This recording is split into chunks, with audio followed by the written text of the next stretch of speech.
السلام علیکم رحمۃ اللہ وبرکاتہ.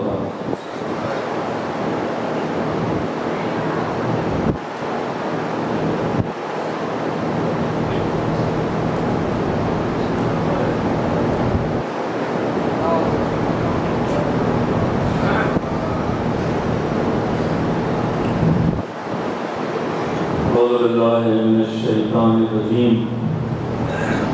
بسم اللہ الرحمن الرحیم. الحمد للہ الذی لم یتخذ ولدا ولم یکن له شریک فی الملک ولم یکن له ولی من الذل وکبرہ تکبیرا. والصلاة والسلام علی اشرف الانبیاء والمرسلین الذي أرسله بالحق بشيرا ونذيرا وداعيا إلى الله بإذنه وسراجا منيرا. سيدنا ومولانا هادينا مقتدانا أبا القاسم محمد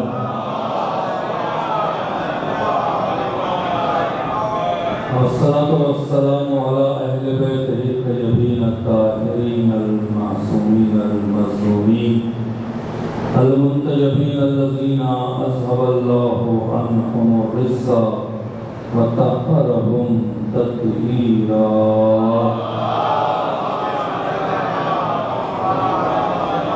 لعنة الله على أعدائكم أجمعين. اللهم لعن قتلة الحسين وأولاده وأصحابه. أما بعد فقد قال رسول الله صلى الله عليه وآله وسلم علي مع القرآن والقرآن مع علي فلن تسروا.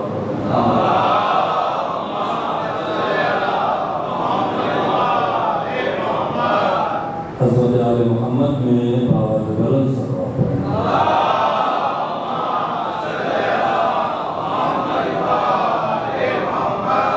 ہمارے امام زمان کے ظہور کی تعلیم کے لیے بلندر سروا.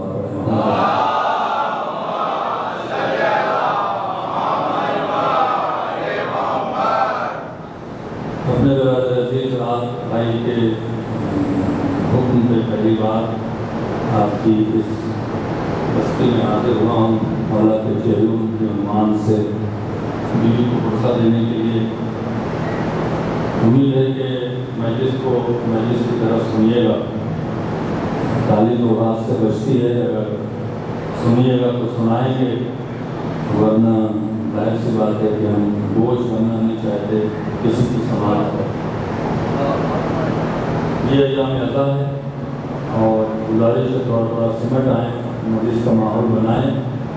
اگر باہر سے ذاکر بلایا ہے تو کم سے کم اس کا احترام کریں کہ مجلس کا ماحول بنے. بلانے والے نے بلا دیا ہے اور آپ ہیں کہ اس طرح سے بیٹھے لگتا ہے کوئی رشتہ ہی نہیں ہے مجلس سے. جبکہ امام حسین کی اربعین کی مجلس ہے. ہم اربعین منانے کے لیے بیٹھے ہیں, کسی کے خاندان کا قصیدہ پڑھنے نہیں بیٹھے ہیں. معرفت کی کمی ہے, معرفت نہیں ہے. معرفت ہوتی تو باہر لوگ ٹہل نہیں رہے ہوتے. معرفت ہوتی تو سمجھ میں آتا کہ فرشتانی سے سب کچھ ملے گا. باہر گلی میں گھومنے سے کچھ نہیں ملے گا. گلی میں گھومنے سے امام حسین راضی نہیں ہوں گے جب تک کہ آپ فرش پہ نہ آئے. اس سے اہل بیت نے فرش بچھایا ہے, گلیوں میں کھڑا رہنے کے لیے نہیں کہا. توجہ کریں, دو چار باتیں اپنے اس بیان سے پہلے جو ہمیں پڑھنا ہے اور اس سے پہلے میں آپ کے سامنے بات پیش کر دوں. پچھلی مجلس میں بھی میں نے بات کہی تھی اور یہاں پر بھی اربعین کی مجلس ہے. سب سے پہلا سوال یہ ہے کہ یہ جنریشن ہماری, یہ جوان بچے اور اس میں کچھ مومنین, یہ فرش اللہ سے بات ہوا ہے. کیا وجہ ہے؟ اگر ہم بات کریں گے تو آپ ساری غلطیاں عالموں پہ ڈالیں گے اور عالم ساری غلطیاں مومنین پہ ڈالیں گے. بات تو نکلے گی. ہم آپ کو کہیں, آپ ہمیں کہیں, الزام تراشی سے مسئلہ حل نہیں ہوتا. کیا کہنا ہے لہٰذا اس پر بہت غور و فکر کرنے کی ضرورت ہے. اگر سادات کی بستی ہے اور آپ سادات ہیں، آپ کی ذمہ داری کیا ہے؟ صرف میں سید ہوں، مذہبی ہوں، مدرسی بس؟ کیا آپ نے اپنی تاریخ نہیں پڑھا ہے؟ اس گاؤں میں دور دراز بستی میں اپنا روڈ بن گیا ہے. دور دراز بستی میں ہمارے آبا و اجداد جنگل میں کیوں بسے؟ تو بڑے شہروں میں کیوں نہیں گئے؟ بات کر رہا ہوں سادات کی جتنی بستی ہے جنگلوں میں. کیوں؟ اگر شہروں میں جاتے تو مارے جاتے. لہذا ایسی جگہ پہ رہو جہاں پہ ہم محفوظ ہیں. اور اتنی مشکلات کے باوجود عزاداری کے سسٹم کو اتنا مضبوط کیا ہمارے آبا و اجداد نے کہ 600-700 سال سے یہ عزاداری فروغ کر رہی ہے. میں کیا کہہ رہا ہوں آپ سے؟ اس سے کہ منصور دوانقی جب سادات کو مار رہا تھا، سادات کو قتل عام کر رہا تھا، آپ جائیں اس کے بعد اس نے نہیں مارا ہے سادات کو. بنی امیہ نے سادات کو نہیں مارا ہے، بنی عباس نے مارا ہے. بنی عباس کے زمانے میں سادات پھیلے ہیں، چوتھے امام سے سادات کی تعداد بڑھی ہے. بنی امیہ کے زمانے میں امام حسن امام سے انہوں نے اماموں کو مارا ہے، انہوں نے اماموں کو بھی مارا ہے اور سادات کو بھی مارا ہے. چاہے منصور دوانقی رہا، چاہے ہارون رشید رہا، آپ اس پہ جائیں 1000 سب 1000 وہ مارتے جوانوں کو تھے تاکہ نسل آگے نہ بڑھے. پھر بھی جس نسل کو کوثر کا خطاب ملا ہو اسے مٹا نہیں سکتے. اگر مٹانا چاہتے تو کربلا میں مٹا لیتے ہم. میں کیا کہہ رہا ہوں آپ سے؟ اس کے بعد ہمارے آبا و اجداد، ظاہر سی بات ہے جب منصور دوانقی مار رہا تھا تو یہ ظالم ایسا تھا جو بڑا سیاسی تھا، جو چھٹے امام کے دور میں تھا. تو ایک ان کے جو کہتے ہیں وہ مشاور تھا، اس نے کہا تم نے سادات کی ساری پراپرٹی چھین لی. 3-4 طریقے کے بزنس ہوتے تھے، باغ کا دیکھا ہوتا تھا، کھجور کے، جانوروں کا کنویں کا پانی مطلب کیا جاتا تھا. یہ سب سادات کے ہاتھوں میں تھا، سب چھین جائے. اور چھیننے کے بعد مارا جانے لگا تو لوگ سادات ٹرانسفر ہوتے جنگلوں میں چلے گئے. تاریخ پڑھے، پتے کھائے، پتے کھائے. میں اس لیے کہہ رہا ہوں اسے عالم کی ذمہ داری ممبر سے کہنا نہیں ہے. آپ لوگ سوچیں اس کے بارے میں، اس کا راستہ نکالیں. اگر یہ فرشدات نہیں آئیں گے تو کبھی اہمیت نہیں دیں گے. 50 سال بعد ہو سکتا ہے کہ لوگ اس کی نوعیت بدل جائے. کیا جواب دیں آپ اپنے آبا و اجداد کو اور امام حسین کو؟ کبھی سوچا ہے کہ کتنی مشکلوں سے سادات کے دین کو لیا ہے؟ منصور دوانقی سے جب اس نے کہا کہ کیوں مار رہے ہو، تم نے سب کچھ اجاڑ دیا ہے، یہ پتے کھا رہے ہیں، غریب ہیں.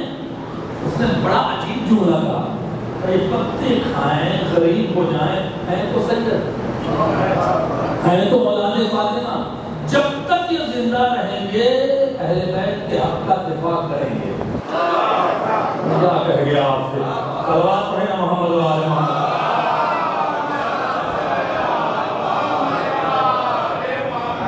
بڑا صلوات ہے محمد و آل محمد.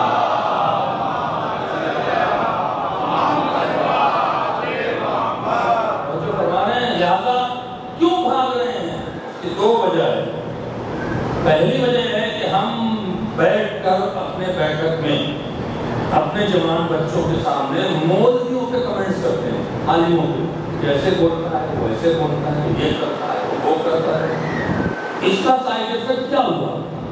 بچوں کے درمیان سے علماء کا اعتبار ختم ہو گیا. جو کہہ رہا ہوں اسے سمجھیے. اب وہ سوچتے ہیں مجلس ہو یہ مولوی کیا پڑھے گا؟ مولوی نہیں پڑھے گا، مسائل کو پڑھے گا، مسائل کو پڑھے گا. بچوں کا میدان میں کیا جواب دیں گے آپ؟ ان جوانوں کو اگر نہیں لائیں گے فرش ادا تو کہاں لے جائیں گے؟ انجمن باقی کالم میں ان کو فرش ادا سے مطلب ہی نہیں ہے. ان کو فرش ادا پر بیٹھنا ہی نہیں ہے.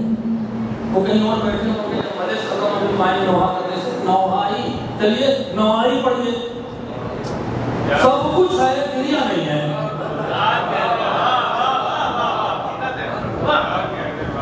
انجمن باقی کا عالم کیا ہے؟ سب کچھ ہے فضائل بھی ہیں، اچھے شعر بھی ہیں، واہ بھی ہے، کمال کی بات ہے، ماتم بھی کر رہے ہیں، واہ بھی کر رہے ہیں، یہی کام کر لیجیے۔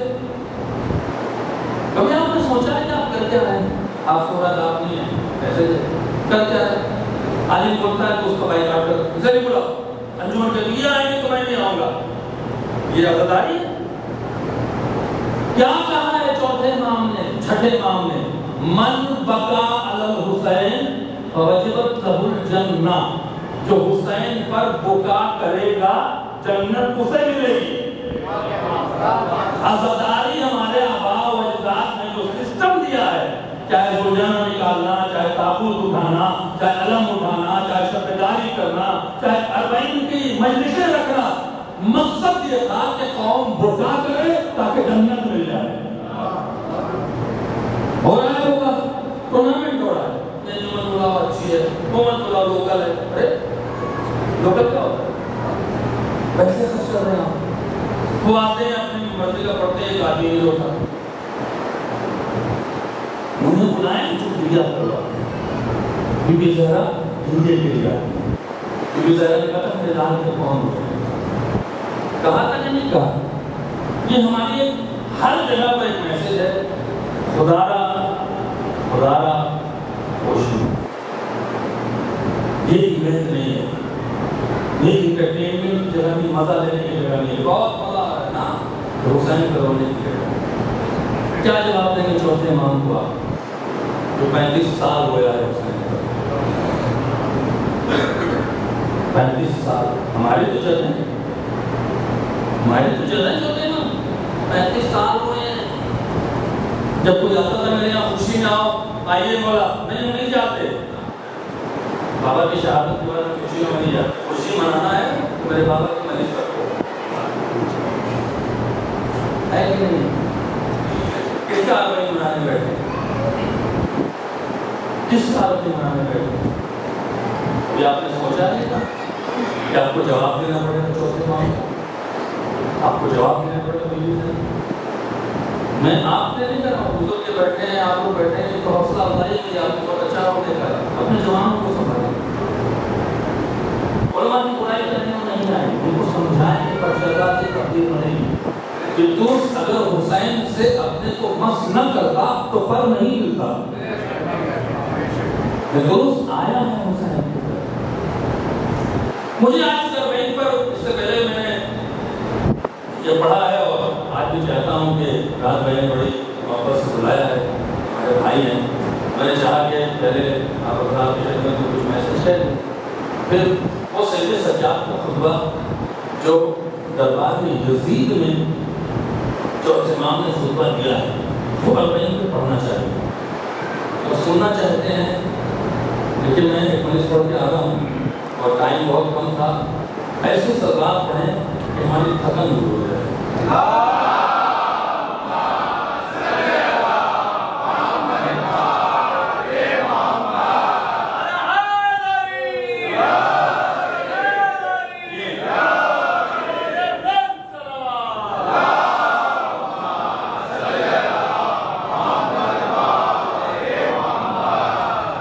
ہسٹری کا فیکٹ پہلے ملاحظہ فرمائیں، خالی خطبہ سنتے ہیں، خطبے کے پیچھے کا بیک گراؤنڈ کیا ہے۔ جب جناب زینب، دیکھیے میں چاہتا ہوں تو میں بڑے تھوڑی سی لمبی ہو جائے، لیکن 40 ہے، جناب زینب کا بھی تذکرہ ہونا چاہیے اور چوتھے امام کا بھی، اجازت ہے؟ بول تو نہیں ہوں گے آپ بتا؟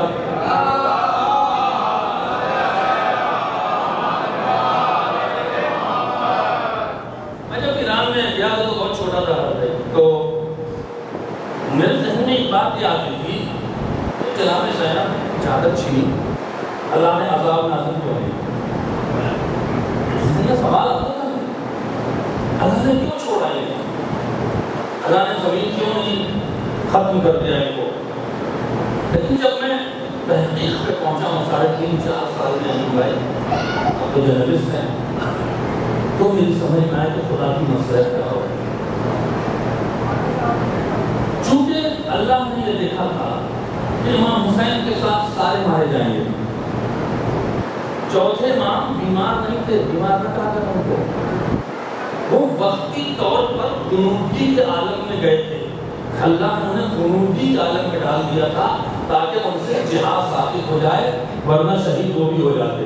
اور وہ جملہ کہہ رہے ہیں، اسی سے محسوس کریں گے کہ آپ کتنا ہماری مجلس میں انٹرسٹڈ ہیں. اللہ یہ چاہتا تھا کہ جناب زینب اکیلے نہیں جائیں، کوئی مرد جائے جو معصوم ہو. زیادہ چوتھے امام کا اہتمام کیا. شام کریمہ کے بعد چوتھے امام بیمار نہیں تھے. ہاں بڑیاں تین ضرور ہوا ہے، لیکن چوتھے امام کی عمر 23 سال تھی، صرف 23 سال کے جوان تھے. کربلا میں کوئی بہت زیادہ ایج بھی نہیں تھی چوتھے امام. چوتھے امام تھے تو ساتھ میں ضرور، لیکن اگر چوتھے امام حسین کی قربانیوں کو کوفہ میں بیان کرتے، توجہ کرتے، یزید مار دے، یزید قتل کر دے. نگہبان بنایا تو ہے جناب زینب کا. اگر جناب زینب کے سر سے چادر نہیں چھینتی اور کوفے میں بولتی تو عرب کہتے آپ چپ ہیں، آپ حجاب میں ہیں. جس کو جناب زینب نے کوفے کے بازار میں خطبہ دیتے ہوئے یہ جملہ کہا کہ میں تو بولنا نہیں چاہتی تھی، تو انہیں مجبور کیا ہے کہ زینب بولے. کیا کہہ رہا ہوں؟ جب جناب زینب بازار کوفہ میں کوفیوں کو ڈانٹنے لگی، کیوں ڈانٹا کوفیوں کو؟ کیوں ڈانٹا؟ بریکٹ میں جملہ کہہ کے آگے بڑھ جاؤں. جیسے کوفی غفلت میں تھے. جو بھائی اور دوسرے جو بیٹھے ہیں، آپ سوچیے گا اس بات کو، آپ نے بلایا ہے مجھے، سوچیے گا. کوفے کا جنگل تھا کربلا. ہاں آسان ہے جس چیز کا جنگل ہے. کربلا بالکل کوفہ سے لگا ہوا تھا. کربلا میں حسین کے بچے 3 دن سے پیاسے تھے. کوفے میں لوگ پانی پی رہے تھے. کیا کہنا آپ سے؟ کوفے میں لوگ کھانا کھا رہے تھے، جبکہ اس میں وہ لوگ بھی 18,000 جنہوں نے مسلم عقیل کے ہاتھوں میں بیعت کیا تھا 25 دن پہلے. لیکن کون سی بیماری تھی، کون سی بغیرتی تھی؟ میں اپنی ریسرچ کے بارے میں کہتا ہوں کہ 300-400 کوفی کوفے سے نکل کے کربلا جاتے اور ہمارے ساتھ سے کہتے کہ تمہارا حسین سے معاملہ ہے، ہم خواتین کو لے جا رہے ہیں، تو شاید زینب کی چادر بن جائے. ان کی انجمن ہے، ہم سے کیا مطلب؟ ان کا مہمان ہے، ہم سے کیا مطلب؟ یہ ہے غفلت جس کو مذہبی بغیرتی کہی جاتی ہے. کوفی ایک تو کہہ رہے تھے ہم سے کیا مطلب، حسین کا معاملہ ہے عزیز سے، ہم سے کیا مطلب، حسین کا معاملہ عبید اللہ بن زیاد سے. یہ وہ کہہ رہے تھے جنہوں نے مسلم عقیل کے ہاتھوں میں بیعت کیا. ہم سے کیا لینا دینا؟ حسین نے انہیں بلایا بھی نہیں. بھائی 18,000 مسلم عقیل کے ہاتھوں پر بیعت کرنے والوں میں چلیے 5-8 ہزار بھاگ گئے عبید اللہ بن زیاد کی طرف. 2-3 ہزار جو مخلصین تھے انہیں اریسٹ کر دیا، قید میں ڈال دیا، ہے کہ نہیں ہے؟ اس کے بعد مثال کے طور پر 4-5 ہزار ادھر ادھر ہو گئے. 100-200 تو تھے. توجہ کریں جو میں بات کہہ رہا ہوں. میں آپ کو جھنجھوڑنے آیا ہوں، آپ کو خواب میں سلانے نہیں آیا ہوں، آپ کے جذبات سے کھیلنے نہیں آیا ہوں.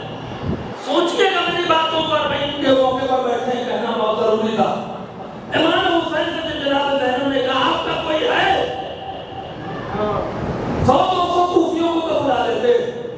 انتخاب ایک بوڑھے کا کیا.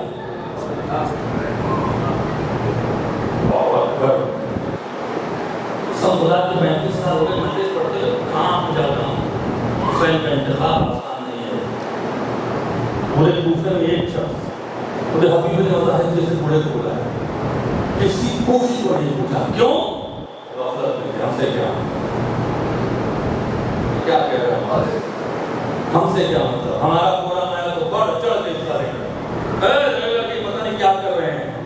دوسرے کا قرآن ہے کہ سو رہے ہیں. ہم سے کیا مطلب ہے؟ یہ غفلت ہے. یہ بیدار ہوئے کب بیدار ہوئے؟ جب جناب زینب بے پردہ ہو کے پہنچے، جب معاملات ختم ہو گئے، جب معاملات بگڑ گئے، تحریری ہونے لگے، ایسے ہونے لگے پیٹ پیٹ کے ہائے ہم سے غلطی ہو گئی، ہائے حسین کی بہن بے پردہ ہو گئی، ہائے رسول کی نواسی کے سر سے چادر گئی. جناب زینب نے کیا ان کا گریہ قبول کیا؟ بس یہی بتانا تھا آپ کو. گریہ قبول کیا؟ کیا کہا؟ یا اہل کوفہ یا اہل البدر والمکر، اے غدارو، اے مکارو، رو رہے ہو؟ اگر تم نے آواز اٹھایا ہوتا تو میرا بھائی مارا نہیں جاتا۔ پھر جناب زینب نے کوفیوں سے کہا، سوچے جناب زینب کو آپ مجلسوں میں نہیں آتے، آپ فرشدہ میں نہیں آتے، اربعین کس کی تمنا تھی؟ اس کی تمنا تھی جس نے اپنی چادر اٹھائی ہے، اس کی تمنا تھی جس نے اپنی اولادیں قربان کی ہیں، جس نے اپنی نسل ختم کر دیا ہے حسین کے اوپر، 2 بچے تھے دونوں قربان کر دیے۔ تو کیا کہہ رہے ہیں؟ یا اہل الکفر یا اہل البدر والمکر، اے غدارو، اے مکارو، اب رو رہے ہو؟ جناب زینب کی عظمت کو ملاحظہ فرما۔ پھر کوفیوں سے کہا، جناب زینب تو جانتے کیا بتا رہے تھے؟ 3000 عورتیں جناب زینب کی شاگردہ کی اس کوفے میں، جہاں وہ بے پردہ تھے۔ اگر سوچ لیں تو رات کی نیند حرام ہو جائے، کیا سنا نہیں ہوگی؟ اس کے بعد کہا ہے کوفیوں، تم نے مجھے مجبور کیا ہے کہ میں زبان کھولوں، ورنہ محرموں کے مجمع میں سیدانیاں نہیں بولتی۔ اللہ اکبر، اللہ سلام کرتے آپ حضرات کو۔ جب جناب زینب نے لہجہ دیکھا تو عبداللہ ابن زیاد کو بتا دیا۔ اس کے سپاہیوں نے جا کے کہا دربار میں، جن حالات سے گزرے میں بتانا چاہتا ہوں، تاکہ سال بھر یاد رکھیے گا، ہاتھ جوڑ کے کہہ رہا ہوں، میں آپ کا خادم آپ کی نصیحت کر نہیں آیا ہوں۔ ہو سکتا ہے کہ بہت سے ایسے تو حسین کی نظر مجھ سے بہتر ہوں، لیکن اس بات کو سوچیے گا ضرور۔ تو عبداللہ ابن زیاد نے کہا اچھا، اس نے کہا اچھا نہیں، علی کے لہجے میں بول، تو کہا کہ ٹھیک ہے دربار میں۔ اور جانے کے بعد اب عبداللہ ابن زیاد بڑا سیاسی تھا، ظالم کے ساتھ ساتھ سیاسی تھا۔ اس نے جناب زینب کے مورل کو ڈاؤن کرنا چاہا۔ ایک خاتون ہے، کچھ ایسی بات کہو کہ دکھ پہنچے، توجہ کیجیے گا۔ جناب زینب جب عبداللہ ابن زیاد کے دربار میں پہنچی تو کہتا ہے تم بڑی اللہ والی تھی، تمہارا خاندان بہت اللہ سے قریب تھا، اللہ نے تمہارے ساتھ کیا کیا؟ تم قیدی ہو، میں تخت پہ بیٹھا ہوں۔ جناب زینب نے پہلا جملہ کیا کہا؟ کچھ نہیں، رہی تو جمیلہ، ہم تو شکر ادا کر رہے ہیں اس بات کا کہ اللہ نے ہمارا امتحان تمہارے ذریعے اور تمہارا امتحان ہمارے ذریعے دیا۔ جملہ مومنین سمجھ گئے نا تو بہت بڑا جملہ ہے۔ تمہارا امتحان ہمارے ذریعے، ہمارا امتحان تمہارے ذریعے۔ تمہارا امتحان یہ ہے کہ اللہ نے ہمارے باپ دادا کی فضیلت تمہارے سامنے پیش کی، اور جملہ سنیے، لیکن تم اتنے بے وقوف تھے کہ اس کو، اس شخص کو، اس حسین پر افضل سمجھا جس کا جھولا جبریل جھلاتے تھے، اس پر افضل سمجھا جو اس وقت تک نہیں سوتا ہے جب تک کہ عورتیں گانا نہ سنا دیں۔ تو نے اس یزید کو حسین پر عورتیں دیا، تم کتنے بے وقوف ہو۔ اور اس کے بعد کہا عبید اللہ لا تحسبن الذین کفروا، یہی تو جملہ ہے جس پر بڑے بڑے علماء نے عجیب جملہ لکھا ہے، کافر گمان نہ کرے کہ اس نے اگر ظلم کیا ہے تو اللہ اس سے راضی ہے، بلکہ اسے مہلت دے رہا ہے تاکہ وہ اور ظلم میں اضافہ کرے اور اسے سزا مل جائے۔ شہزادے کی بلاغت کو آپ نے ملاحظہ فرمایا، کفر کہا ہے، کافر گمان نہ کرے۔ بیٹھے تھے کلمہ پڑھنے والے، آپ خطبہ سنا جاتے تو میرے ساتھ چلیں ماحول بنا رہا ہوں، بیٹھے تھے کلمہ پڑھنے والے، بیوی کہہ رہی ہیں یہ کافر ہیں۔ اس کا مطلب ہے زینب کی نگاہ میں کافر وہ ہے جو حسین کا قاتل ہے۔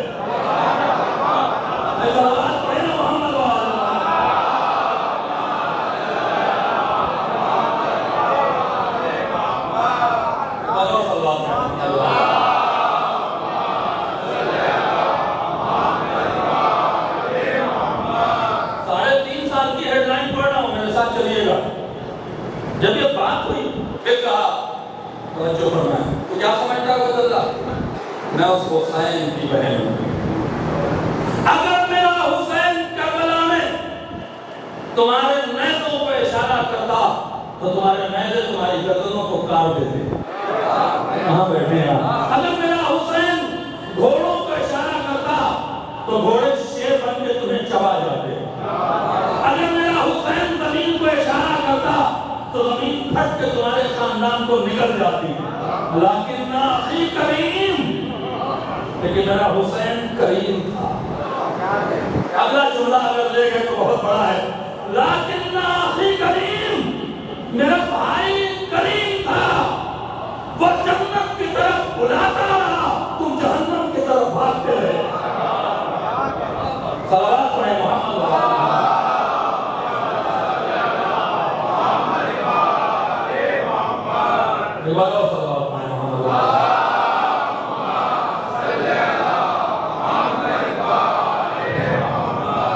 یہ جملہ جو بھائی بڑا غضب کا ہے. عبید اللہ تمہیں حسین کو مار نہیں سکتا.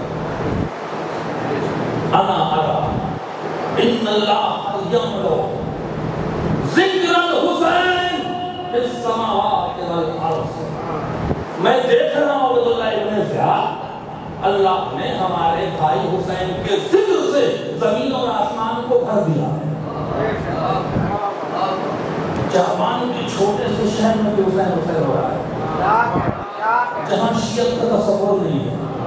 برازیل کے شہر میں جہاں شیعت کا تصور نہیں ہے، مولا عباس کا روزہ ہے. جناب زینب کہہ رہی ہیں چپے چپے سے حسین حسین ہوتا. صلوات پڑھیں محمد والے.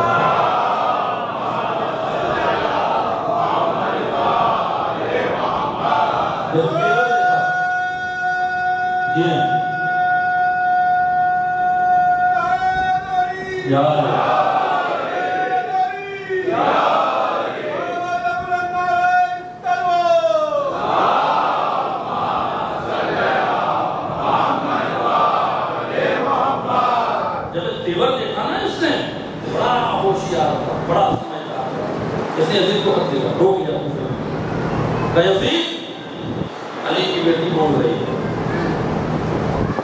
اگر تو نے شام بلایا تو تیرے خیر نہیں، بہتر یہ ہے کہ اپنی مدینہ میں ختم کر دے، جائیں گے مدینہ واپس ہو. یہ اللہ کا نظام تھا. اللہ چاہتا تھا کہ زینب شام تک جائے. کیا کہہ رہا ہوں؟ اللہ چاہتا تھا کہ چوتھے امام شام تک جائیں. دادا اس نے کہا نہیں بولا بھیجو، میں اپنے باپ دادا کے بدلے لے لیں. آپ کا نکلا یہ جو کہا جاتا ہے اربعین میں نا 2 سال لگا ہے. اب جب قافلہ نکلا جانا بتانا خطبہ تعارف ہوا، یہ معلوم ہوا کہ تمہارے کہیں پر کرانے یہ مجرم نہیں تھے، نوزو باللہ یہ حسین تھے، رسول کا نواسہ تھا. تو جو بستیاں مسلمانوں کی تھی نا وہ اٹیک کرنے لگی. یزید کے فوج کوئی سر چھینتا تھا، کوئی نیزے چھینتا تھا، کوئی تلواریں چلاتا تھا. تو یہ ہوا کہ کوفے سے باہر نکل نہیں پا رہے. تو کیا کریں؟ یزید اللہ کہہ رہا تھا کہ نہیں آپ بھیجو. تو اب ایک کام یہ کیا گیا کہ اس راستے سے لے جاؤ جہاں سے مسلمان نہیں. تب ہوتا کیا تھا اس زمانے میں ایسا تو تھا نہیں، لے جا کے جنگل میں اہل حرم کو رکھ دیا جاتا. آپ جو اتنی آسانی سے باہر کھڑے ہو کر مجلس کے وقت میں چائے پی رہے ہوتے ہیں، سگریٹ پی رہے ہوتے ہیں اور باتیں کر رہے ہوتے ہیں، اور آپ کو احساس نہیں ہے. ان کو احساس دلائیں گے جو اس طرح کی حرکتیں کر رہے ہیں کہ اہل بیت کے ساتھ ہو کیا. ہم سے تو اگر زمین جاگ گیا تو فرش کیا ہو. ہم تو 2 گھنٹے کے لیے گھنٹے بھر کے لیے آ رہے ہیں، گھنٹے بھر میں ختم ہو جائے. اگلے سال زندہ رہو تو فرش ہے. اور ان کے ساتھ کیا ہو؟ لے آ کے ریگستان میں رکھ دیا جاتا، چاروں طرف بیٹھا ہوتا، صبح پانی شام پانی. 2 دن 3 دن اب قافلہ آگے جاتے تھے، سپاہی راستہ چیک کرتے تھے، پھر آتے تھے، پھر لے جاتے، پھر روک دیا جاتا. اسی کو چوتھے معاملے کا دیار بتیار گرایا. کتنا مورل ڈاؤن ہوا ہوگا آپ کو اندازہ ہے. جو سفر 22 دن میں طے ہونا تھا، وہ سفر 1 سال میں طے ہوا۔ 1 سال لگا ہے شام پہنچنے میں، 40 دن میں شام نہیں پہنچے، 1 سال۔ ہمارے سلطان نے پڑھا لکھا اردو میں بھی کتاب ہے، اس نے کہا 1 سال لگے، 8-10 مہینے کے بعد پہنچے۔ وہاں پہنچے تو یزید کی پالیسی کیا تھی؟ اب تو نہیں رہا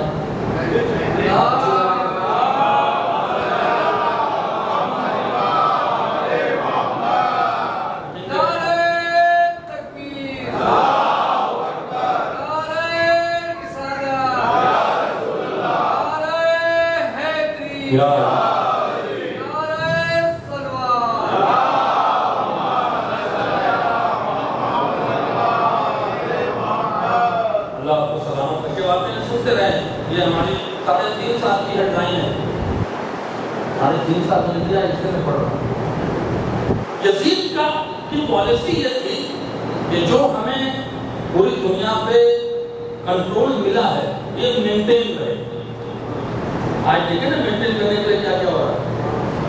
مینٹین کرنے کے لیے اس نے ایک پالیسی بنائی۔ پالیسی کیا بنائی کہ ان کو یہاں بلائیں گے اور جتنی دنیا کے پاورفل لوگ ہیں، چاہے ڈپلومیٹ ہوں چاہے بزنس مین ہوں، انہیں دعوت دیں گے اور یہ میسج دیں گے اگر تو ہمارے خلاف کھڑے ہوئے تو تم ہمارے عورتوں کو بھی نہیں چھوڑے، انہیں اسی طرح قید کریں گے۔ جب محمد کی نمازی کو قید کر سکتے ہیں تو تم کون؟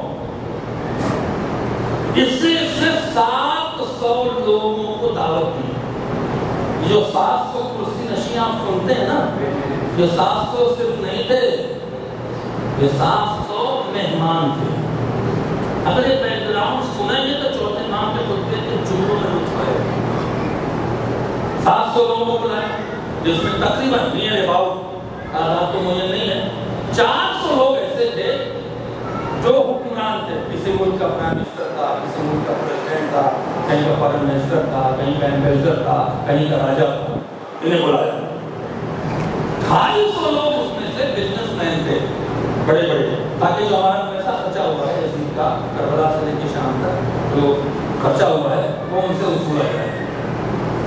یزید آپ نہیں پہنچے، یزیدیت ہمیشہ ڈرا کے پیسے وصول کیے۔ کہاں لے گیا میں آپ کو جملہ؟ اور 50 لوگ ایسے تھے جو سوشل ایکٹیویٹیز تھے، باتیں کرتے تھے، ان کو اکٹھا کیا۔ اور اس کے بعد 700 مسلم تھے، پورا بنی امیہ موجود تھا۔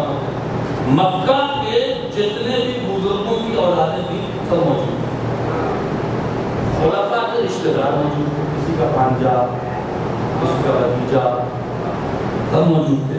میرے جوان بھائیوں اگر تم سے کوئی پوچھا کرے نا یہ وقت جو ہے وہ رواداری کا نہیں ہے، یہ وقت جو ہے، ہاں اگر آپ ہماری عزت کریں تو ہم آپ کی عزت کریں گے، اگر ہمارے اوپر آپ مذہب پہ کمنٹ کریں گے تو ہم چھوڑیں گے نہیں۔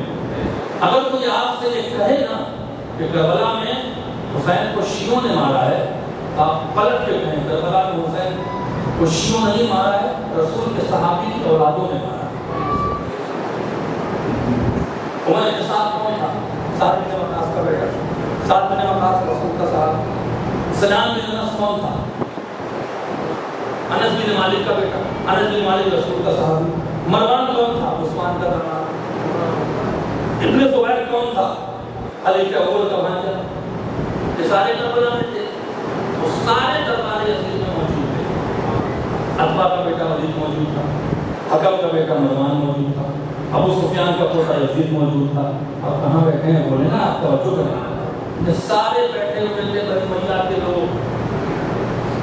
ایک طرف پورا بنی امیہ ہزاروں کی تعداد میں تھی، ایک طرف 700 لوگ، ایک طرف، اور کہا گیا کہ یہ ہمارے خلاف بغاوت کر رہے تھے، ہم نے ان کو اس طرح سے انجام کو پہنچایا۔ جیسے ہی قافلہ دربار یزید میں داخل ہوا اور چوتھے امام کو بھی 700 کرسی نشین بیٹھے ہوئے ڈپلومیٹ نے دیکھا تو ایک دوسرے سے کہنے لگے یہ قیدی نہیں ہے،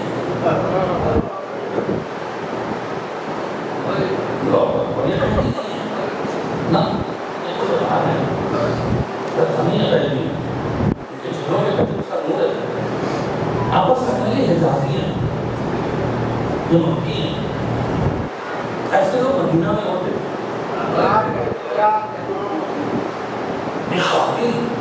رہتی نہیں لگتی صحیح چھوٹے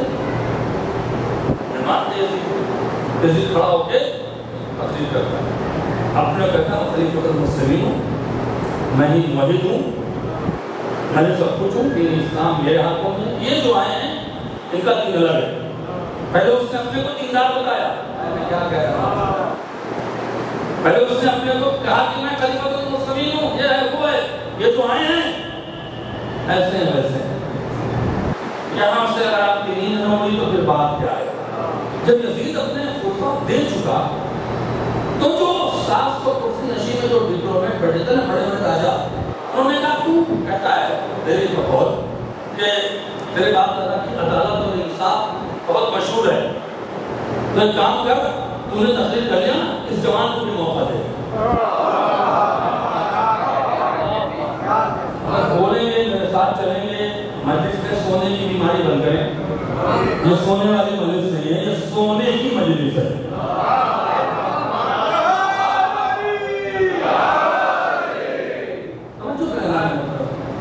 کہا اس کو بھی اجازت دے، اب میں جملے سے محسوس کروں کہ آگے پڑھنا ہے کہ نہیں پڑھنا ہے، کہا اسے بھی اجازت دے۔ یزید نے سوچا ہاتھوں میں ہتھکڑیاں ہیں، پاؤں میں بیڑیاں ہیں، دیار بجار پھرایا ہے، اتنا ظلم دیا ہے کہ بول کیا پائے گا۔ بس یہی تو ظالم کی سب سے بڑی کمزوری ہوتی ہے کہ جب وہ اوور کانفیڈنس ہوتا ہے تبھی ہارتا ہے۔ نہ جائیے تو کہنا ہے کہیے۔ اب چوتھے امام دیکھیے 45 سال کے بعد کوئی علی والا، علی کی اولاد شام میں منبر میں جا رہی ہے، 45 سال کے بعد، 45 سال تک اس شام میں علی کے خلاف باتیں ہوتی رہی ہیں۔ 45 سال کے بعد ایک علی کے بیٹے کو، خالد نہج البلاغہ کے پوتے، باب العلم کے فرزند کو، اس کے فرزند کو جس نے قرآن نازل ہونے سے پہلے قرآن پڑھا، اس علی کے بیٹے کو یزید یہ سمجھ رہا ہے کہ میں نے ہاتھوں میں ہتھکڑیاں ڈال دی ہیں، تو ہاتھوں میں ہتھکڑیاں ڈال سکتے ہو، فضیلتوں میں نہیں، کرم میں نہیں، شرف میں نہیں۔ چوتھے امام کی پالیسی کیا تھی؟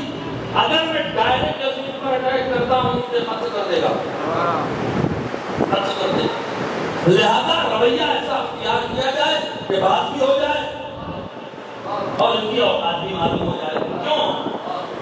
امام نے جو رویہ اختیار کیا اس کے اگر ہم وضاحت کریں تو وضاحت یہ ہے کہ اگر آپ نے کسی پر احسان کیا ہے، یہ شریعت بھی کہتی ہے، آپ نے کسی پر احسان کیا ہے آپ کے باپ دادا نے، اور وہ کھڑا ہو کے چوراہے پر آپ کے باپ دادا کی بے عزتی کرے، آپ کی بے عزتی کرے، تو آپ پر شریعت کہتی واجب ہے کہ اس کی اوقات بتاؤ، اس کی اوقات بتاؤ۔ اب چوتھے امام کو ان تمام بنی امیہ کے لوگوں کی اوقات بتانی ہے ان 700 کرسی نشین کے سامنے، لہذا وہی بول سکتا ہے جو خطیب سرمنی ہے، وہی بول سکتا ہے جو علی کا پوتا ہے۔ کیا جملہ کہا؟ جو نہیں جانتا ہے وہ جانے، جو نہیں پہچانتا ہے وہ پہچانے۔ انا اپنا مکہ، میں مکہ کا بیٹا ہوں، اس سے پہلے میں نے کہیں پڑھا ہے لیکن ریپیٹ کرنا کوئی حرج نہیں ہے، مکہ کا بیٹا ہوں۔ کیوں مکہ کا؟ مکہ کوئی گھر شہر تو کہا نہیں، یہ جتنے بیٹھے تھے ان کے باپ دادا مکے سے آئے تھے۔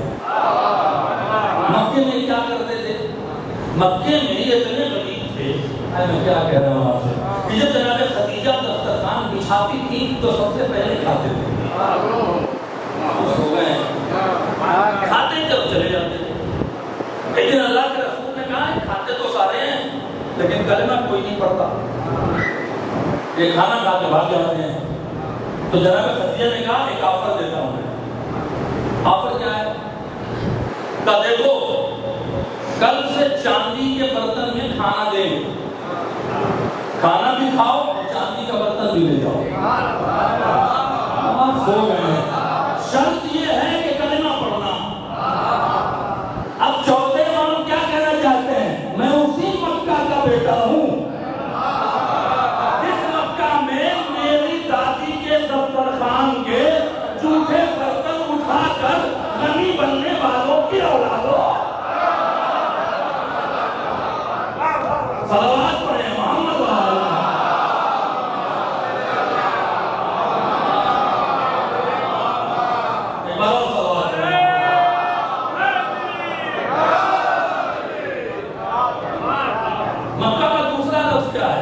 یزید کو دوسرا جملہ کہا ہے، آپ نہیں بولیں گے تو کون بولے گا؟ جب بولا ہے یہ سوچ کے بول دیجئے کہ جب چوتھے امام کہہ رہے تھے تو کوئی نہیں تھا، آج ان کا خطبہ پڑھ رہے ہیں تو ان کی اولادیں بیٹھی ہیں، ان کے غلام بیٹھے ہیں، ان کے چاہنے والے بیٹھے ہیں، ان کی ولایت قدم بھرنے والے بیٹھے ہیں۔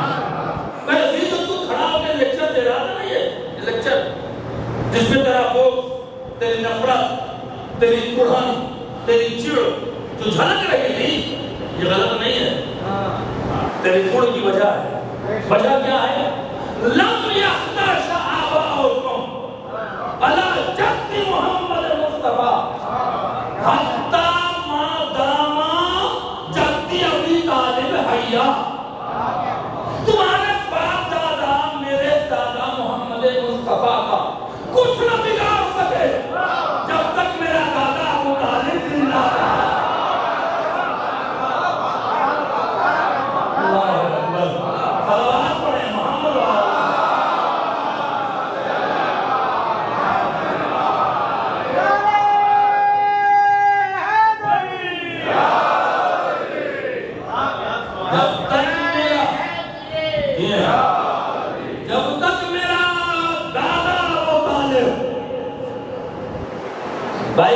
ابو طالب کا پوتا زین العابدین، ابو سفیان کا پوتا یزید، یہی تو جنگ بدر بھی ہو رہی ہے۔ میں کیا کہہ رہا ہوں، یہی تو جنگ بدر ہو رہی ہے۔ یہ لفظوں کی جنگ بدر ہے، یہ لفظوں کی جنگ بدر ہے۔ جب تک میرا دادا ابو طالب زندہ تھا تو محمد کا کوئی بگاڑ نہ پایا، شروع اس کی ہے۔ لم یتمکننی علی محمد مصطفیٰ حتی نصیر جدی علی مرتضیٰ۔ تو میرے محمد مصطفیٰ کا بات بھی کا نہ کر پائے جب تک میرا دادا علی اس کا نصیر تھا۔ جو پہنچ گیا میں سلام ہے، جو نہیں پہنچے شرح کر کے بتا دیتے ہیں۔ وہ ابو سفیان نے کیا چاہا تھا؟ یہ چاہا تھا کہ محمد مصطفیٰ آج گھر میں سوئیں گے، مار دیا جائے گا۔ مارنے آئے تھے نا، یزید کا دادا ماننے آیا تھا نا، تیرا دادا تو ماننے آیا تھا۔ محمد کے بستر پہ میرا دادا سویا۔ محمد مصطفیٰ کو مکے سے نکال کے مدینے تک میرے دادا نے پہنچایا۔ یہ چڑ اس کی ہے، یہ تو دل والے نہیں چڑ رہا ہے، تو تیرا دادا ہی تو تھا۔ جب رسول اللہ چلے گئے، اب تو کوئی پتہ نہیں ہے شب ہجرت کو، جب چلے گئے تو صبح دیکھا تو رسول ہے ہی نہیں۔ علی سے کہاں ہے؟ علی نہیں کہہ رہے تھے میں نہیں جانتا ہوں۔ علی نے بھی خطیب والا جملہ کہہ دیا، مجھے دے کے گئے تھے، کہاں بیٹھے ہیں؟ علی سے پوچھا کہ رسول کہاں ہے؟ کہا مجھے دے گئے تھے، تم مجھ سے پوچھ رہے ہو؟ کہا تجھے پتا ہے؟ کہا پتا ہے، نہیں بتاتا، کرنا ہے کرو۔ کہا بتا دو، کہا بس یہ سمجھ لے اللہ کی زمین پر اس کے آسمان کے نیچے ہے۔ تو اسی ابو سفیان نے دیکھیے رسول اللہ کی ہجرت کا سب سے زیادہ چڑ ابو سفیان کو ہی تھی۔ سب سے چڑا یہ تھا بھائی نکل گئے ہاتھ سے، اب تو ہاتھ سے نکل گئے، تو اس نے کہا علی کو پکڑ لو، کڈنیپ کرو۔ یہ کڈنیپ کرنے کا طریقہ ابو سفیان نے بتایا، کڈنیپ کر دو۔ ادھر مولا کائنات اٹھے، عورتوں کو اکٹھا کیا، ناقے پر سوار کیا، گھوڑا لے کے چلے۔ وہ وادی عقیق کی طرف جا رہے تھے، ایک بدری بیٹھا ہوا تھا، کہتا کہاں جا رہے ہو؟ نعمت اللہ، کہا مدینے کی طرف جا رہا ہوں۔ پیچھے ابو سفیان کا لشکر آ رہا ہوگا، اس سے کہہ دینا علی گھوڑے پہ بیٹھ کے نہیں جا رہے، گھوڑا لے کے جا رہے ہیں۔ اس سے کہنا نہیں بھاگنا ہے، تو آ جا۔ تو چوتھے امام کے جملے کی شرح کر رہا ہوں، لطف اٹھائیے، آنا ہے تو آ جانا۔ انہیں پتہ چلا کہ وادی عقیق تک علی پہنچ گئے، ابو سفیان ابو جہل وغیرہ 100 آدمی کو لے کے سامنے سے گھیر لیتے ہیں۔ جب تک تم چلے گئے رسول نے علی نے کہا راستہ چھوڑ دے، ہمارے ساتھ رسول کی ناموس ہے، راستہ چھوڑ دے۔ انہوں نے کہا تمہیں نہیں چھوڑیں گے، کہا دیکھ مان جا، جب نہیں مانے تو ناقے کو اپنے پیچھے کر لیا۔ یہی تو علی ہے جو عورتوں کو پیچھے کر کے اس کا محافظ بنتا ہے۔ یہ ابو سفیان کی اولاد ہے جو عورت کو آگے کر کے سازش کرتا ہے۔ کہہ رہا ہوں آپ سے، پیچھے کر لیا۔ اب جو ابو سفیان آگے بڑھا تو مولا کائنات نے کہا ہٹ جا. توجہ فرمائے وطن کے مومنین، جملے پر قدر چاہتا ہوں، یہ میرا خون جگر ہے. ہٹ جا. ابو سفیان دیکھیں وہاں پہ لڑائی کس میں ہے، ایک طرف علی کا پوتا، ایک طرف ابو سفیان کا پوتا. مولا نے اس کی طرف اشارہ کہ میں اس مکہ کا بیٹا ہوں جہاں میرے دادا نے تیرے دادا سے کہا ہٹ جا. میرے ساتھ رسول کی ناموس ہے. اگر آج ہم نے تلوار اٹھا لیا تو مکے میں وہ موجود نہیں ہے جو مجھے روکا کرتا تھا.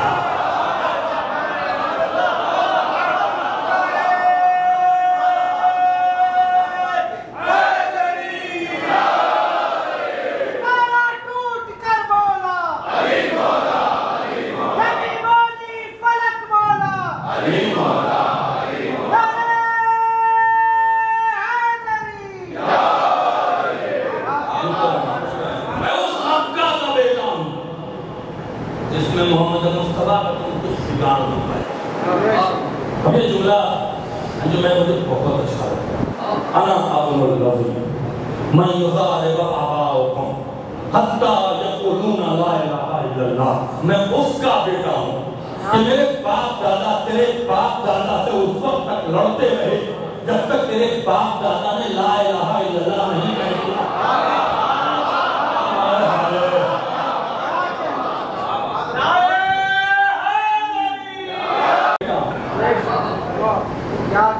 صحیح کر دیا نا. یزید نے کیا کہا تھا؟ ہم نمازی ہیں، ہم توحید والے ہیں. چوتھے امام نے کیا کہا؟ نماز صراط مستقیم جو ہے وہ میں تو ہوں. بھائی میرا دادا قرآن میں بھی ہے، میرا دادا نماز میں بھی ہے. کیا کہہ رہا ہوں؟ انا ابن صراط مستقیم، میں صراط مستقیم کا بیٹا ہوں. کیوں کہا صراط مستقیم؟ نماز کیوں پڑھتے ہیں؟ اللہ کی توحید کے لیے. اگر اللہ کو توحید ہو تو نماز کو پڑھ. سجدہ کیوں کرتا ہے اللہ کو؟ اللہ کے آپ کی جگہ سجدہ نہیں ہے نا. تو اللہ کو یہ چاہیے، اللہ نے کیا نظام رکھ دیا، اللہ کو یہ چاہیے تھا کہ پہلا سورہ توحید رکھتا. ابھی سو گئے آپ کو بات آئے تو بولے رکھتا سورہ توحید رکھتا نا، کہ جو سورہ توحید نہیں پڑھے گا نماز باطل ہے. سورہ حمد رکھتا. اپنی نماز میں اللہ نے اپنی نماز میں جو آپ پڑھتے ہیں سورہ حمد کو میں سورہ بنایا. نہیں پڑھو گے تو نماز نہیں ہوگا. ہے نا یہ بات؟ سورہ حمد میں نماز نہیں ہے. اچھا جب سورہ حمد رکھا تو اللہ نے اپنی توحید کے لیے رکھا تھا. سورہ حمد کو جو میں نے پڑھا تو 4 آیتیں اللہ کے لیے، بچہ اللہ کا نام ہی نہیں وہاں پڑھا. الحمدللہ رب العالمین الرحمن الرحیم مالک یوم الدین ایاک نعبد و ایاک نستعین. اس کے بعد اللہ کا نام ہی نہیں 3 آیتیں. اهدنا الصراط المستقیم صراط الذین انعمت علیہم غیر المغضوب علیہم ولا الضالین. پروردگار کو سمجھ میں نہیں آیا. نماز کے لیے 4 آیتیں میرے بارے میں، 3 آیتیں علی کے بارے میں. اچھا 3 آیتوں میں تب اللہ بھی کہہ دیا تب اللہ بھی کر دیا. کیا کہا؟ الرحمن الرحیم مالک یوم الدین ایاک نعبد و ایاک نستعین اهدنا الصراط المستقیم. اب اللہ سے دعا مانگنا ہے، پروردگار مجھے صراط مستقیم پر قائم رکھ. یہ جب آیت آئی تو اللہ کے رسول صلی اللہ علیہ وسلم کا زور سے پڑھو. اللہ کے رسول نے زور سے پڑھا صراط مستقیم. ایک صحابی کھڑے ہوئے، رسول اللہ صراط مستقیم کون ہے؟ راستہ کیا؟ ہائی وے جنت میں جانے کا. ہائی وے میں ایسے بھی شو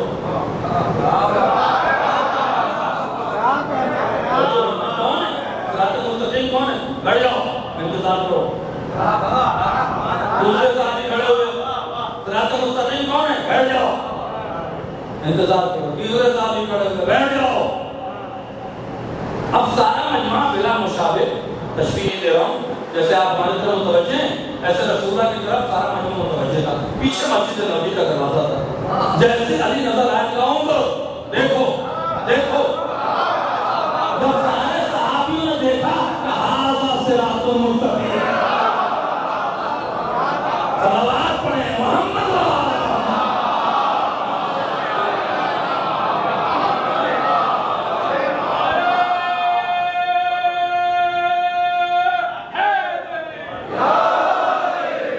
توجہ کریں. بڑا عظیم جملہ کہہ رہا ہوں، اللہ آپ کو سلامت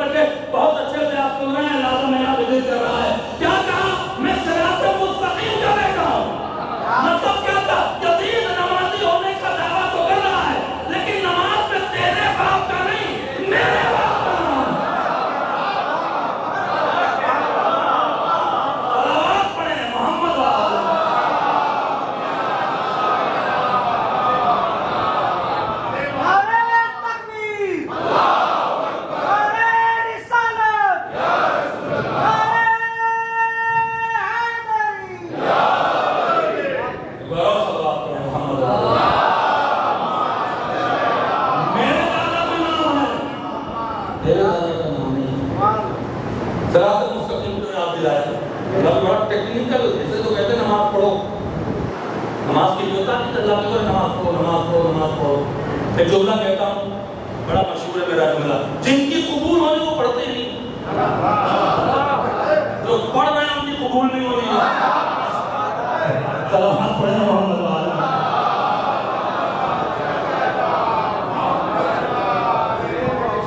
صراط مستقیم پر اللہ رکا نہیں، کیونکہ ٹائٹل چور یہ امت ہے.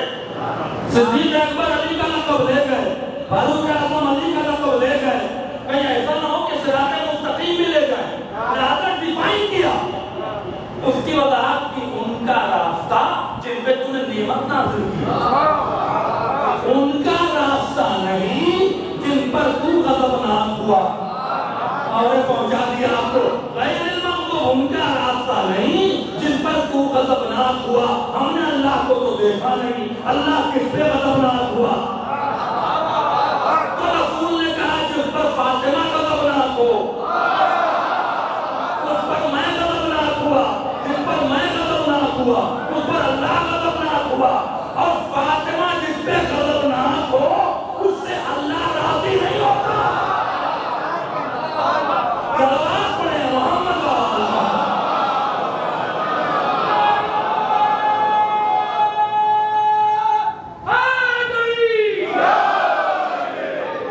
صلوات پڑھیں محمد والا.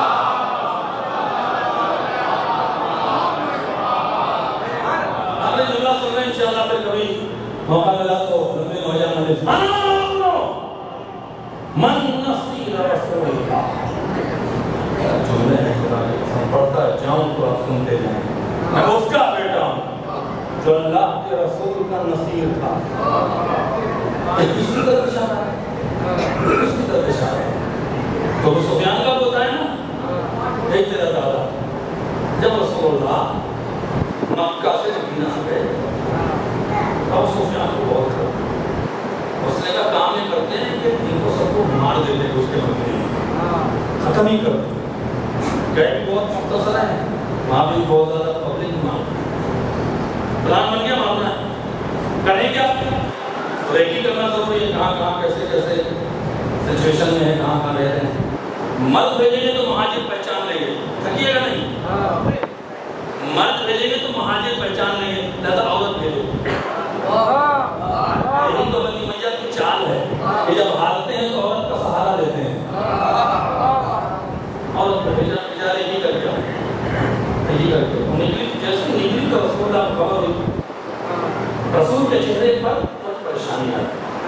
حضرت علی کھجور لینے مکہ مدینہ سے باہر گئے، ایک ساتھ کھڑے ہو گئے جن کی اولادیں بیٹھی تھیں یزید کے دربار میں. انہوں نے کہا رسول کیا بات ہے؟ کہنے لگے ابو سفیان کی قلیل نقشہ لے کے جا رہی، اگر مکہ پہنچ گئی تو بہت نقصان ہو جائے گا. میں کچھ کروں؟ کر سکتے ہو تو کرو. کیا کریں؟ کہا گھوڑے پہ بیٹھو، ایسے جانا پہاڑی سے کرنا، ایک کھجور کا پہاڑ دکھے گا، وہاں پہ اونٹنی پر ایک عورت بیٹھی ہے،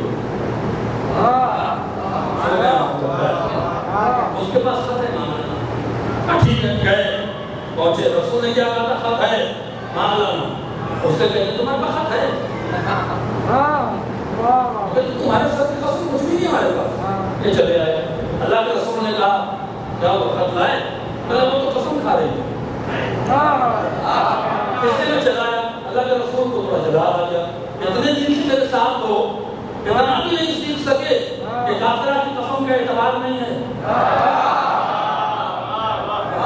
ایک گئے، دو گئے، تین گئے، بہت سے گزرا ہوا. سیم سچویشن میں آ گئے واپس. مولا کیا نا کھجور لے کے واپس آ رہے تھے. کسی نے کہا اللہ کے رسول پریشان ہے، کھجور پھینکا. مسجد مدینہ حاضر ہو گئے.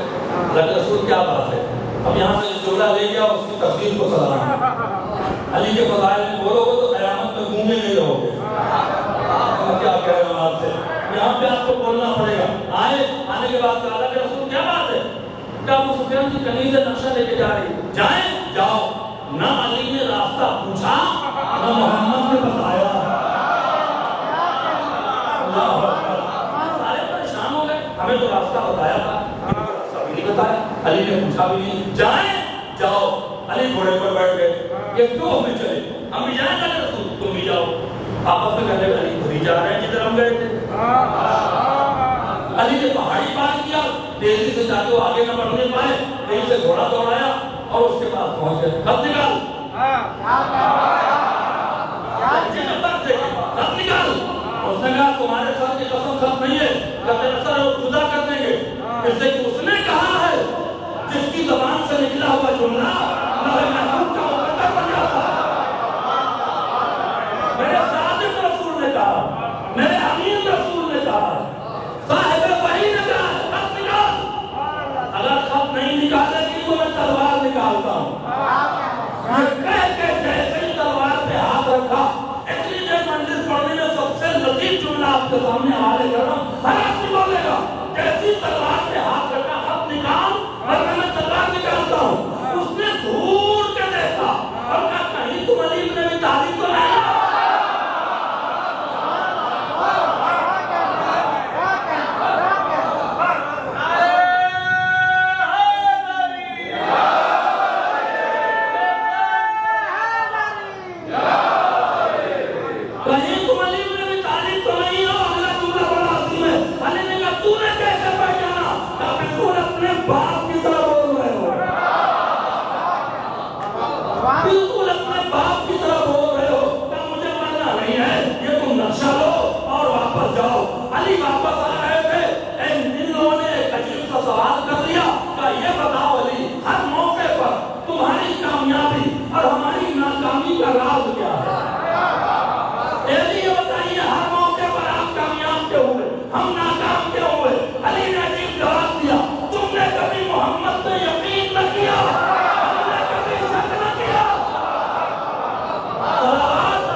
کہنے لگے سارے حدیث سے سوال کرنے لگے کون ہے, یہ کون ہے؟ یہ تو حجاز کا لہجہ ہے, یہ تو بنی ہاشم کا لہجہ ہے. کیسی اذان دلاتے ہیں تاکہ معاملہ ہو جائے. اذان دلایا تو جناب زینب شکر بس یہیں تک لانا تھا. جناب زینب نے کہا یزید تو آزان کے ذریعے میاری آوازوں کو بند نہیں کر سکتا. تو تعارف اب عجیب جملہ کہا ہے, جملے پر بیوی کو پرسہ دینے آئے ہوئے ہر شہزادی کے غلام بولے گے یہ ابنت تو لگا ہے آزاد شدہ کے بیٹے. تو تعارف کرائے نا, میں تعارف کراؤں. انا زینب بنت علی ابن ابی طالب ابن عبد المطلب. 400 لوگ تھے نا بلکوں میں کھڑے ہو گئے. قدری سے کہتے ہیں یہ سچ کہنے کا خاتون کیا مطالب کی بولی ہے, کیا تو مطالب کی بولی ہے. ہاں ذلت نے ہمیں ذلیل کیا. ہمارے باپ کا ابو طالب کی سخاوت کا قصیدہ پڑھتے وہ کہتے تھے جب ہم مکہ جاتے تھے تو ابو طالب کے دسترخوان کو ہماری بڑی عزت تھی. جن کے باپ دادا کے دسترخوانوں پر ہمارے باپ دادا کو عزت ملی ہے, ان کی عورتوں کو ہم نے سامنے بے پردہ کھڑا کیا. ایک بحران مچ گیا, ہنگامہ مچ گیا. زینب نے کہا مگر محلہ رکو, لیکن خواہش یہ یزیدیت کو مارا ہے جو یزید کو نہیں, یزیدیت کو مارا.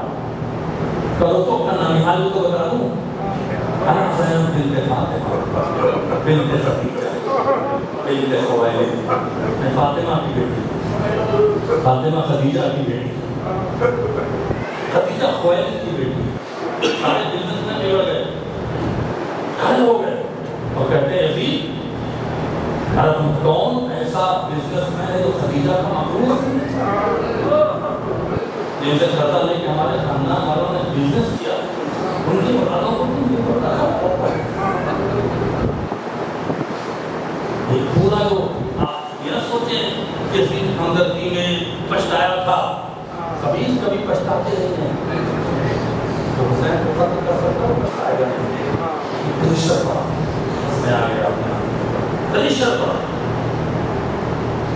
چھوڑ دے یہ جھوٹ بولتا تھا میں نے قبرہ بھیج دیا میں نے مکہ بھیج دیا آگے مکہ کا میں نے بصرہ بھیج دیا ہے 1 سال تک اہل حرم کے زندان تبدیل کرتا رہا لیکن جب اسے پتہ چل گیا کہ پوری دنیا بغاوت کو اتر گئی ہے اندر باہر چاروں طرف بغاوت ہے تو اس کے ساتھی تھے کچھ مارے جا رہے ہیں کچھ بھاگ رہے ہیں تو اس نے مجبور ہو کر ایک دن زندان دروگا سے کہا زین العابدین کو بلاؤ اس نے کہا اے علی بن حسین تمہیں یزید نے بلایا جناب زینب نے کہا نا بیٹا میں اکیلے نہیں ہے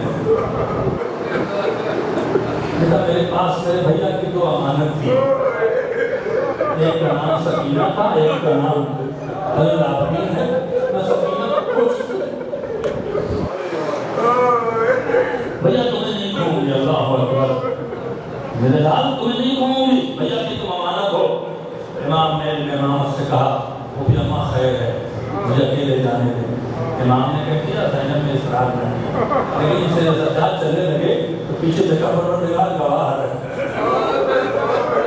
کیوں حسین کا بیٹا یہ امام وقت ہے اس کی حفاظت کرنا آئے یزید نے کہا کڑیاں کھول دو گھڑیاں اتار دو خوف نکال دو تم یہاں رہنا چاہے تو یہاں رہو تو مدینہ جانا چاہے تو مدینہ جاؤ پھر سجاد کی آنکھوں میں آنسو آ گیا ذرا بھوکی سے پوچھ کے آتے ہیں اللہ اکبر ذرا بھوکی سے بات کر کے آتے ہیں پھر سجاد واپس آئے اب جناب زینب نے دیکھا ادھر جناب زینب کے ہاتھوں کی رسیاں کھول دی گئی قیدیوں کو آزاد کر دیا گیا اب جو چوتھے امام کو دیکھا کہ نہ خوف ہے نہ ہتکڑی ہے نہ بیڑی ہے میرا بیٹا آزاد ہے زندان میں پہنچے تو پہلا جتنا کہا زینب نے بیٹا جب سے تمہارا باپ مارا گیا تھا ہم نے تمہیں گلے لگا کے پڑھتے نہیں دیا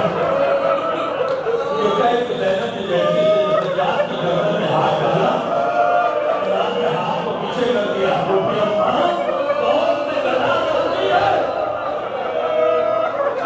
اللہ اکبر روپی اماں یزید نے رہا کر دیا ہے یہاں رہنا ہے یا واپس مدینے جانا ہے ہاں عزیزو جناب زینب نے کہا نہیں میں پہلے بھیا کا ماتم کروں گی بھیا پہ چکر کے رہوں گی یہ پہلی فرش ادا ہے جو زمین پر زینب نے بچھایا جو فرش ادا زینب نے بچھایا کہ جو نہ سنو گے سادات کی بستی ہے میرے سادات کی مجھے معاف کر دیں گے بڑی عجیب جملہ کہا ہے جیسے ہی یہ سنا شام کی عورتوں نے کہ قیدی رہا ہو گئے ہیں بہت تعداد میں آئے جب شام کی عورتیں آئیں تو زینب نے عجیب جملہ کہہ دیا ہے جب سوچو گے تو روگ بہت جملہ ہے زینب نے کہا شام کی عورتوں تمہارا استقبال زینب بھولے ہی نہیں تم نے جس طرح سے پتھروں سے استقبال کیا تھا تم نے کھجوریں ماری دی زینب بھولے کی نہیں روئی 3 دن ہو گیا کہا بھوبی اماں چوتھے امام نے کہا بھوبی اماں کربلا چلنا ہے کہاں چلنا ہے بس ایک جملہ کا بیٹا کربلا چلنا ہے بھیا کا چہلو کرنے چل رہا ہے ہم بھیا کا چہلو کربلا میں کریں گے جناب زینب کی تمنا تھی کہ چہلو کربلا میں کریں گے اے بی بی آپ دیکھو آج کتنے چہلو کرنے کربلا جا رہے ہیں ادھر جناب زینب نے تیاریاں شروع کی ادھر قبر حسین کا پہلا ظاہر جابر ابن عبداللہ انصاری نہ جانے کس طرح سے قبیلے بنی اسد میں پہنچ گئے حسین کا پتہ نہیں مل رہا تھا یہ اندھے ہو چکے تھے اپنے غلام کے ساتھ نکلے میرا آقا کہاں گیا میرا آقا کہاں گیا یہاں پر کے جب قبیلے بنی اسد میں پہنچے تو پوچھا میں جابر ابن عبداللہ انصاری ہوں یہ وہ صحابی تھے رسول کے جن کے باپ جن کا چچا جن کا بھائی جنگ احد میں مارا گیا تھا اللہ اکبر یہ رسول کے صحابی تھے ان کا بڑا احترام کیا قبیلہ بنی اسد نے جب پوچھا کہ بتاؤ حسین کا کچھ پتا ہے وہ عراق آئے تھے قبیلہ بنی اسد کے لوگ رونے لگے کہ حسین مارا حسین کو